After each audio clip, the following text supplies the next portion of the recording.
আপনারা জানেন বিজেপি শাসিত বাংলার বাইরে বিভিন্ন রাজ্যে বাঙালিকে কিভাবে বাঙালির ওপর আক্রমণ করা হচ্ছে। সেখানে কোনো দেখা হচ্ছে না কে হিন্দু কে মুসলমান। মুখের ভাষা বাংলাদেশি দাগিয়ে তাকে বাংলাদেশি বা রোহিঙ্গা দাগিয়ে তার উপরে অকথ্য নির্যাতন করা হচ্ছে। আমরা বাংলা পক্ষ বছরে 365 দিন এই বাঙালির অধিকার আদায় নিয়ে আমরা লড়াই করে থাকি। আমাদের স্পষ্ট বার্তা থাকে, বাঙালিকে বাংলাদেশি বলবে যারা, বাংলা ছাড়া হবে তারা, এই বার্তা আমরা দিয়ে থাকি। আমরা দেখতে পেলাম, আমরা যখন বিভিন্ন আক্রান্ত বাঙালির সাথে দেখা করতে গেলাম তখন আমরা দেখতে পারলাম যে মুখের ভাষা বাংলা হওয়ার জন্য তাদেরকে মারা হয়েছে, পরে কাগজ চেক করা হয়েছে, আগে মারা হয়েছে। গতকাল পশ্চিম মেদিনীপুরের পিংলায় যাকে মারা হয়েছে তার কাছে আমরা যখন যাই তখন দেখতে পেয়েছি গুজরাট পুলিশ, তার পিঠের মধ্যে এখনো গুজরাট পুলিশের বুটের দাগ রয়েছে।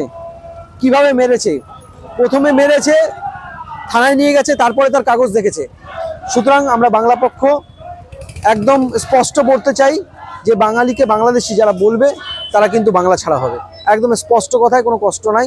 আমরা অবিলম্বে আমাদের রাজ্যের মাননীয় মুখ্যমন্ত্রীর কাছে দাবি করছি, ওর রাজ্য থেকে, বাইরের রাজ্য থেকে, বহিরাজ্য থেকে যে সমস্ত বাঙালি পরিযায়ী শ্রমিক বাংলা থেকে বিতাড়িত হয়ে আমার রাজ্যে আসছে তাদের দ্রুত তাদের কর্মসংস্থানের ব্যবস্থা করে দিক, এবং এখানে যারা জায়গা দখল করে রেখে দিয়েছে একের পর এক এবং বিভিন্ন অপকার্যের সাথে যুক্ত তাদের দ্রুত যেন ব্যবস্থা নেওয়া হয় সেটা দেখতে আমরা অনুরোধ করছি আমাদের রাজ্যের শাসক দলকে।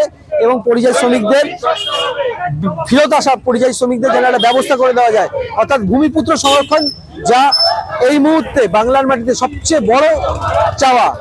বাঙালির আওয়াজকে শুনুন এবং বাংলায় ভূমিপুত্র সংরক্ষণ অবিলম্বে চালু করুন, এটাই আমরা বাংলা পক্ষের পক্ষ থেকে এই দাবি জানাচ্ছি।